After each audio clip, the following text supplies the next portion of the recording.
Hey, World Entertainment, and some interesting news has come forward, and it's not necessarily good news. It might sound like good news at the beginning until you hear what it is, and then you go, oh no. The news, of course, is we are going to get a brand new The Lord of the Rings movie.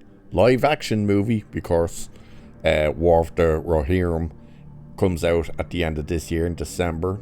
Which is an animated movie. I think it's December. It's either November or December, which is animated. So this next one will be live action, and it's set to come out in 2026. That's the part people will go, ooh, that's interesting. Bad news is it's gonna be around Gollum. Yeah, so we are probably gonna basically be getting a prequel. Yeah. So the news is The Lord of the Rings, Andy Serkis will direct and star as Gollum in new 2026 live-action movie. So we'll have a look at this. Now, we knew when Zaslav took over at Warner Brothers, one of the first things he said was they have big IPs that they want to use and make more movies with. Which the two main ones he announced, of course, were Harry Potter and Lord of the Rings.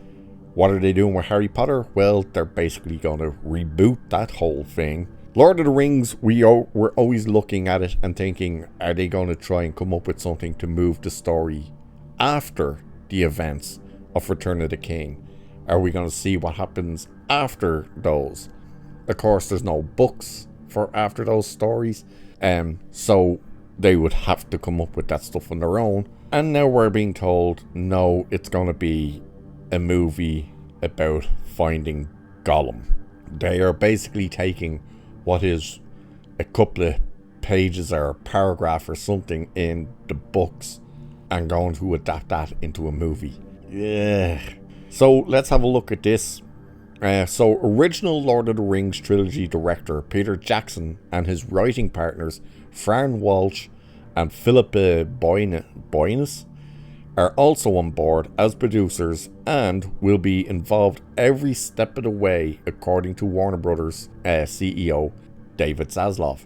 Now, the reason they're saying they're involved right from the get-go is, if you remember when The Hobbit was getting done, that was never meant to be Peter Jackson. He wasn't involved until very late into the process, and people always said, would the movies had worked and been better if it was just Peter Jackson from the very beginning.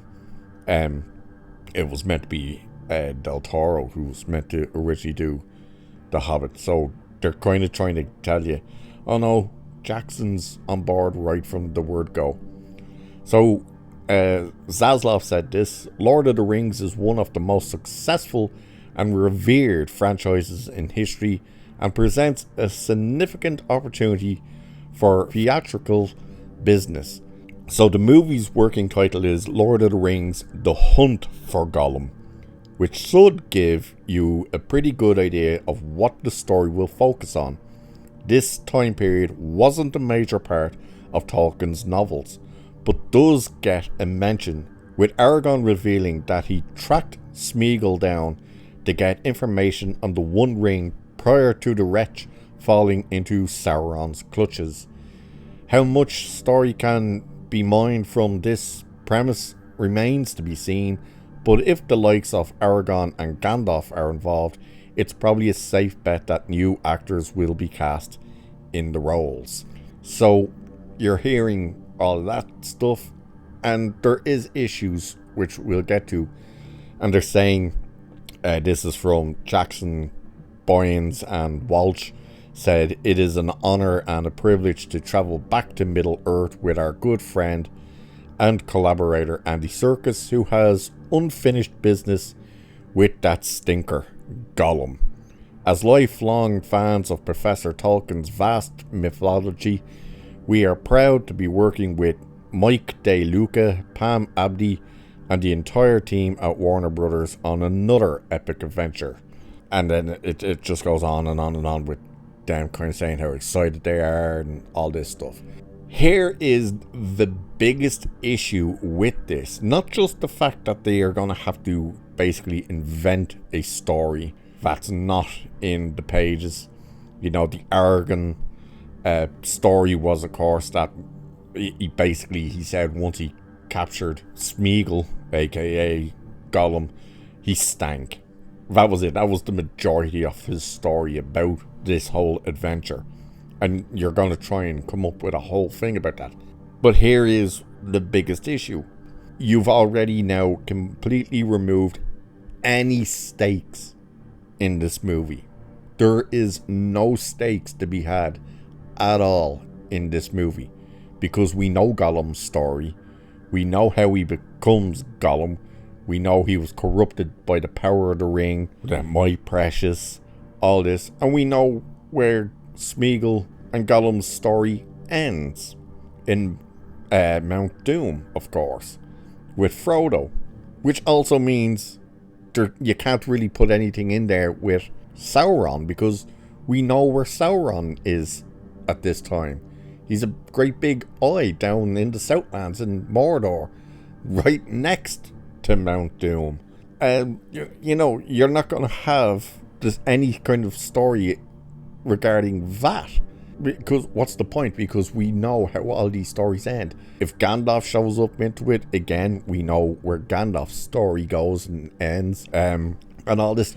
So it's such a peculiar decision to go, we're going to do a new Lord of the Rings, but here's what we're going to do. We're going to do Gollum. Why? Like, as interesting as a character he was in the franchise, he wasn't a character you wanted to follow for an entire movie. I mean, the main thing that people gravitated towards with Gollum in the original movies was the fact that it was mocap, and it was the first time ever that an actor had done that type of performance with that technology at that time. That was what the big thing about Gollum was.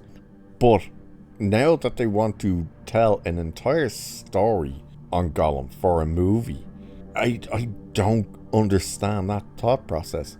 Like, the one thing you need to understand when you're adapting books to the big screen or small screen is it's a complete story. Well, it should be anyway. Looking at you, Game of Thrones.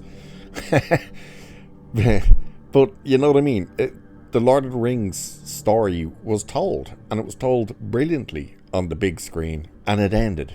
You know, the books ended, and that story ended. And the only way they could have gone, which they did, was backwards, and they did that with The Hobbit. And the Hobbit trilogy is not well received. It's not overly loved.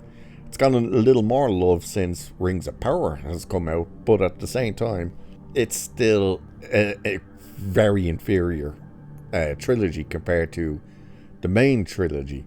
And then, of course, you look at the damage and the joke that Rings of Power is, where you're just like, oh, good God, this is terrible. Why are we seeing this? Why are they changing things like this so much?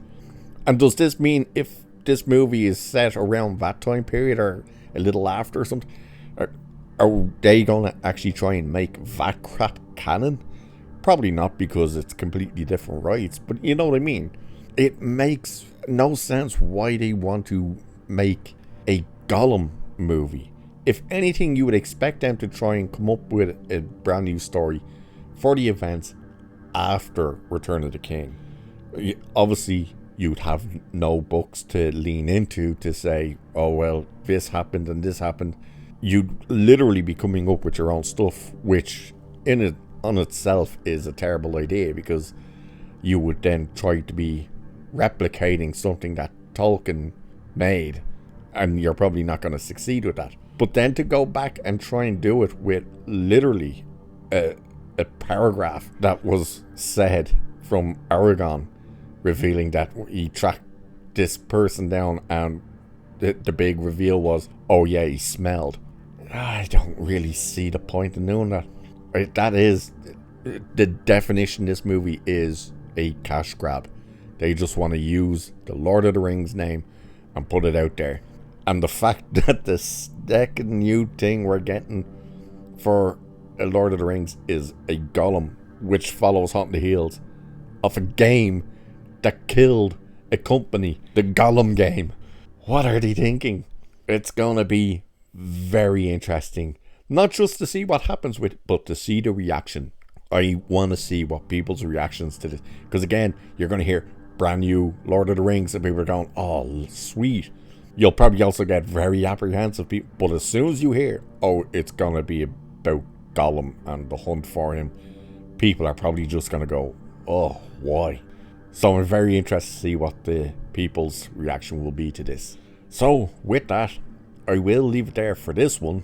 So cheers, and I'll catch you in the next one.